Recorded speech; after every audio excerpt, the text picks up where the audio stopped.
आज फिर हम भगवत गीता के तीसरे पार्ट को लेकर आए हैं। तो बहुत ही इम्पोर्टेंट होने वाला है ये पार्ट, तो पूरा वीडियो ज़रूर देखिएगा। सब ओर से परिपूर्ण जलाशय के प्राप्त हो जाने पर छोटे जलाशय में मनुष्य का जितना प्रयोजन रहता है, ब्राह्मण तत्व से जानने वाले ब्राह्मण का समस्त वेदों में उतना ही प्रयोजन रह जाता है।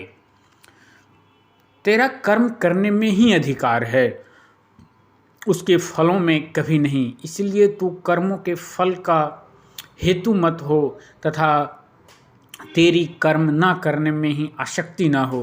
हे धनंजय, तू आसक्ति को त्याग कर तथा सिद्धि और असिद्धि में समान बुद्धि वाला होकर योग में स्थित हुआ कर्तव्य कर्मों को कर। समत्व ही योग कहलाता है। इस समरुद्रुप बुद्धि योग से सकाम कर्म अत्यंत ही निम्न श्रेणी का है। इसलिए हे धनंजय, तू बुद्धि में ही रक्षा का उपाय ढूंढ, अर्थात बुद्धि योग का ही आश्रय ग्रहण कर, क्योंकि फल के हेतु बिनने वाले अन्य अत्यंत दीन हैं।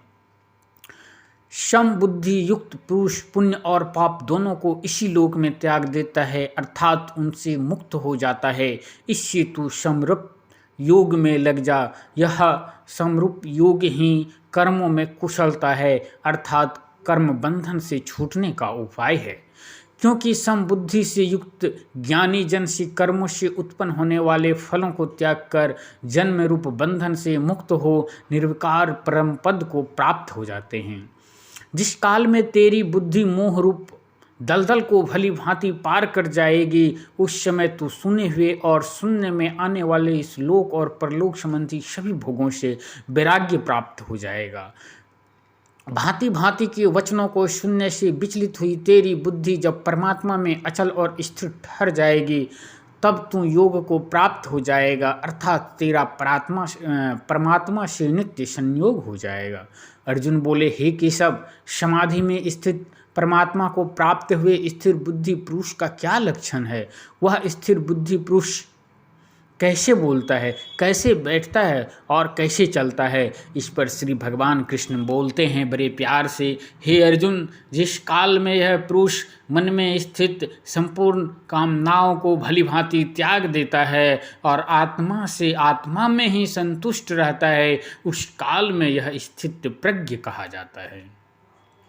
दुखों की प्राप्ति होने पर जिसके मन में उद्वेग नहीं होता, सुखों की प्राप्ति में जो सर्वथा निष्प्रिय है तथा जिसके रग भय क्रोध नष्ट हो गए हैं, ऐसा मुनि स्थिर बुद्धि कहा जाता है। जो पुरुष सर्वत्र स्नेह रहित हुआ उस शुभ या अशुभ वस्तु को प्राप्त होकर ना प्रसन्न होता है और ना द्वेष करता है, उसकी बुद्धि स्थिर है। और कछुआ सब ओर से अपने अंगों को जैसे समेट लेता है, वैसे ही जब यह पुरुष इंद्रियों के विषय सो इंद्रियों को सब प्रकार से हटा लेता है, तब उसकी बुद्धि स्थिर समझो। ऐसा ही समझना चाहिए। इंद्रियों के द्वारा विषयों को ग्रहण न करने वाले पुरुषों के केवल विषय को निवृत्त हो जाते हैं, परंतु उनमें रहने वाली आसक्ति निवृत्त नहीं होती। इस स्थिर प्रज्ञ पुरुष की आसक्ति भी परमात्मा का साक्षात्कार करके निवृत्त हो जाती है। हे अर्जुन, आसक्त नाश न होने के कारण ये प्रथम नौ संभाव वाली इंद्रिय यत्न करते हुए बुद्धिमान पुरुष के मन को भी बालात हर लेती है। इसीलिए साधक को चाहिए कि वह संपूर्ण इंद्रियों को वश में करके समाहिचित हुआ पुरुष मेरे पयान होकर ध्यान में बैठे, क्योंकि जिस पुरुष की इंद्रियां वश में होती है उसकी बुद्धि स्थिर हो जाती है। विषयों का चिंतन करने वाला पुरुष की उन विषयों में आसक्ति हो जाती है, आसक्ति से उन विषयों की कामना उत्पन्न होती है और कामना में विघ्न पड़ने से क्रोध उत्पन्न होता है, क्रोध से अत्यंत मूढ़भाव उत्पन्न होता है, मूढ़भाव से स्मृति में भ्रम हो जाता है, स्मृति में भ्रम हो जाने से बुद्धि अर्थात ज्ञान का नाश हो जाता है और बुद्धि का नाश हो जाने से यह पुरुष अपनी स्थिति से गिर जाता है, पहले वाली स्थिति नहीं रह जाती है। परंतु अपने अधीन किए हुए अंतःकरण वाला साधक अपने वश में की हुई राग द्वेष से रहित इंद्रियों द्वारा विषय में विचरण करता हुआ अंतःकरण की प्रसन्नता को प्राप्त करता होता है। अंतःकरण की प्रसन्नता करने पर उसकी संपूर्ण दुखों का भाव हो जाता है और उस प्रसन्न चित्त वाले कर्मी योगी की बुद्धि शीघ्र ही सब और से हटकर एक परमात्मा में भली भांति स्थिर हो जाती है। ना जीते हुए मन और इंद्रिय वाले पुरुष में निश्चयतात्मक का बुद्धि नहीं होती और उस अयुक्त मनुष्य के अंतःकरण में भावना भी नहीं होती तथा भावनाहीन मनुष्य को शांति कभी नहीं मिलती। और शांति रहित मनुष्य को सुख कैसे मिल सकता है? क्योंकि जैसे जल में चलने वाली नाव को वायु हर लेती है, वैसे ही विषयों में विचरित हुई इंद्रियों में से मन जिस इंद्रिय के साथ रहता है वह एक ही इंद्रिय इस अयुक्त पुरुष की बुद्धि हर लेती है। इसीलिए हे महाबाहो, जिस पुरुष की इंद्रियों के विषयों से सब प्रकार निग्रह की हुई है उसकी बुद्धि स्थिर है। संपूर्ण प्राणियों के लिए जो रात्रि के समान है उसे नित्य ज्ञान स्वरूप परमानंद की प्राप्ति में स्थिर प्रज्ञ योगी जागता है। और जिस नाशवान सांसारिक सुख की प्राप्ति में सब प्राणी जागते हैं, परमात्मा के तत्व को जानने वाले मुनि के लिए वह रात्रि के समान है। जैसे नाना नदियों के जल और से परिपूर्ण अचल प्रतिष्ठा वाले समुद्र में उसको विचलित ना करते हुए ही समा जाते हैं, वैसे ही सब भोग जिस स्थिर प्रज्ञ पुरुष में किसी की प्रकार का विकार उत्पन्न किए बिना ही समा जाते हैं, वही पुरुष परम शांति को प्राप्त होता है, भोगों को चाहने वाला नहीं। जो पुरुष संपूर्ण कामनाओं को त्याग कर ममता रहित, अहंकार रहित और स्पृहा रहित हुआ विचरित है, वही शांति को प्राप्त होता है, अर्थात वह शांति को प्राप्त है। हे अर्जुन, यह ब्रह्मा को प्राप्त हुए पुरुष की स्थिति है। इसको प्राप्त होकर योगी कभी मोहित नहीं होता और अंतः काल में भी इस ब्राह्मी स्थिति में स्थित होकर ब्रह्मा आनंद को प्राप्त हो जाता है। फिर अर्जुन बोलते हैं, हे जनार्दन, यदि आपको कर्म की अपेक्षा ज्ञान श्रेष्ठ मान्य है तो फिर हे केशव, मुझे भयंकर कर्म में क्यों लगाते हैं? आप मिले हुए से वचनों से मेरी बुद्धि को मानो मोहित कर रहे हैं। इसीलिए उस एक बात को निश्चित करके कहिए जिससे मैं कल्याण को प्राप्त हो जाऊं।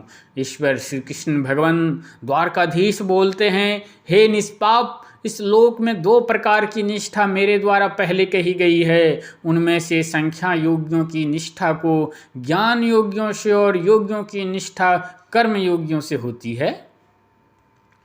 मनुष्य ना तो कर्मों का आरंभ किए बिना निष्कर्मता को यानी योगी निष्ठा को प्राप्त होता है और ना कर्मों के केवल त्याग मात्र से सिद्धि यानी सांख्य निष्ठा को ही प्राप्त होता है। निसंदेह कोई भी मनुष्य किसी भी काल में क्षण मात्र भी बिना कर्म किए नहीं रहता, क्योंकि सारा मनुष्य समुदाय प्रकृति जनित गुणों द्वारा परवश हुआ कर्म करने के लिए बाध्य किया जाता है। जो मूढ़ बुद्धि मनुष्य समस्त इंद्रियों को हठपूर्वक ऊपर से रोककर मन से उन इंद्रियों के विषयों का चिंतन करता है, वह मिथ्याचारी अर्थात दंभी कहा जाता है। किंतु हे अर्जुन, जो पुरुष मन से इंद्रियों को वश में करके अनासक्त हुआ समस्त इंद्रियों द्वारा कर्म योग का आचरण करता है, वही श्रेष्ठ है। तू शास्त्र विहित कर्तव्य कर्म कर, क्योंकि कर्म ना करने की अपेक्षा कर्म करना श्रेष्ठ है तथा कर्म ना करने से तेरा शरीर निर्वाह भी नहीं सिद्ध होगा।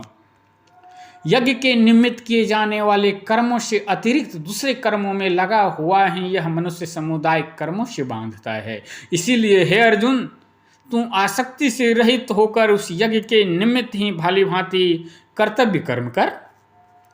प्रजापति ब्रह्मा ने कल्प के आदि में यज्ञ सहित प्रजाओं को रचकर उनसे कहा कि तुम लोग इस यज्ञ के द्वारा वृद्धि को प्राप्त हो जाओ और यह यज्ञ तुम लोगों को इच्छित भोग प्रदान करने वाला हो। तुम लोग इस यज्ञ द्वारा देवताओं को उन्नत करो और देवता तुम लोगों को उन्नत करेंगे। इस प्रकार निस्वार्थ भाव से एक दूसरे को उन्नत करते हुए तुम लोग परम कल्याण को प्राप्त हो जाओगे। द्वारा बढ़ाए हुए देवता तुम लोगों को बिना मांगे ही इच्छित भोग निश्चय ही देते रहेंगे। इस प्रकार उन्हें देवताओं द्वारा दिए हुए भोगों को जो पुरुष उसके बिना स्वयं भोगता है वह चोर ही है। यज्ञ से बचे हुए अन्न को खाने वाले श्रेष्ठ पुरुष सब पापों से मुक्त हो जाते हैं, और जो पापी लोग अपना शरीर पोषण के लिए ही अन्न पकाते हैं वो तो पकाते ही खाते हैं, वो पाप को ही खाते हैं। संपूर्ण प्राणी अन्न से उत्पन्न होते हैं। अन्न की उत्पत्ति वृष्टि से होती है, वृष्टि यज्ञ से होती है, और यज्ञ विहित कर्मों से उत्पन्न होने वाला है। कर्म समुदाय को तू वेद से उत्पन्न और वेद को अविनाशी परमात्मा से उत्पन्न हुआ ज्ञान जान। इससे सिद्ध होता है कि सर्वव्यापी ब्रह्म अक्षर परमात्मा सदा ही यज्ञ में प्रतिष्ठित है। हे पार्थ, जो पुरुष इस लोक में इस प्रकार परंपरा से प्रचलित सृष्टि चक्र के अनुकूल नहीं बरतता, अर्थात अपने कर्तव्य का पालन नहीं करता, वह इंद्रियों के द्वारा भोगों में रमन करने वाला पापायु पुरुष व्यर्थ ही जीता है। परंतु जो मनुष्य आत्मा में ही रमन करने वाला और आत्मा में ही तृप्त और आत्मा में ही संतुष्ट हो, उसके लिए कोई कर्तव्य नहीं है। उस महापुरुष का इस विषय में ना तो कर्म करने से कोई प्रयोजन रहता है और ना कर्मों के ना करने से ही कोई प्रयोजन रहता है, अर्थात संपूर्ण प्राणियों में ही इसका किंचन मात्र भी स्वार्थ का संबंध नहीं रहता। इसीलिए तू निरंतर आसक्ति से रहित होकर सदा कर्तव्य कर्म को भलीभांति करता रह, क्योंकि आसक्ति से रहित होकर कर्म करता हुआ मनुष्य परमात्मा को प्राप्त हो जाता है। जनकादि ज्ञानी जन भी आसक्ति रहित कर्म द्वार ही परम सिद्धि को प्राप्त हुए थे। इसीलिए तथा लोक संग्रह को देखते हुए भी तू कर्म करने को ही योग्य है, अर्थात तुझे कर्म करना ही उचित है। श्रेष्ठ पुरुष जो आचरण करता है अन्य पुरुष भी वैसा ही आचरण करता है। वह जो कुछ प्रमाण कर देता है समस्त मनुष्य समुदाय उसी के अनुसार बरतने लग जाता है।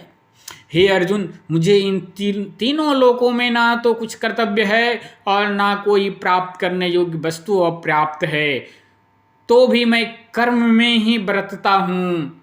क्योंकि हे पार्थ, यदि कदाचित मैं सावधान होकर कर्मों में ना बरतूं तो बड़ी हानि हो जाए, क्योंकि मनुष्य सब प्रकार से मेरे ही मार्ग को अनुसरण करते हैं। इसलिए यदि मैं कर्म ना करूं तो ये सब मनुष्य नष्ट भ्रष्ट हो जाएं और मैं शंकरता का करने वाले हूँ तथा इस समस्त प्रजा को नष्ट करने वाला बनूं। हे भारत, कर्म में आसक्त हुए अज्ञानी जन जिस प्रकार कर्म करते हैं, आसक्ति रहित विद्वान भी लोक संग्रह करना चाहता हुआ उसी प्रकार कर्म करे।